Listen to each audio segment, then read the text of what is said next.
সবার উপরে মানুষ সত্য, তার উপরে কেউ নাই।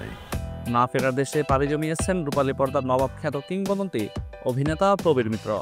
গত রোববার রাতে রাজধানীর একটি বেসরকারি হাসপাতালে চিকিৎসাধীন অবস্থায় তিনি মারা যান। তার মৃত্যুর বিষয়টি নিশ্চিত করেছেন শিল্পী সমিতির সভাপতি মিশা সওদাগর। জানা গেছে, বেশ কিছুদিন সিসিইউতে থাকলেও গত রোববার তার শারীরিক অবস্থার অবনতি হলে তাকে আইসিইউতে স্থানান্তর করা হয়। এদিকে সনাতন ধর্ম থেকে ধর্মান্তরিত হয়ে মুসলমান হয়েছিলেন এই অভিনেতা। এমনকি একটি ভিডিওতে প্রবীর মিত্রকে বলতে শোনা গিয়েছিল, আমি তো কনভার্ট হয়ে ওর মাকেই বিয়ে করেছিলাম, তখন মুসলমান হয়েছিলাম, তখন প্রয়োজন হয়েছিল মুসলমান হওয়া।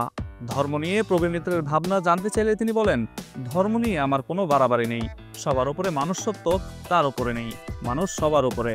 প্রসঙ্গত 1943 সালের 18 আগস্ট কুমিল্লার চান্দিনায় জন্মগ্রহণ করেন এই অভিনেতা।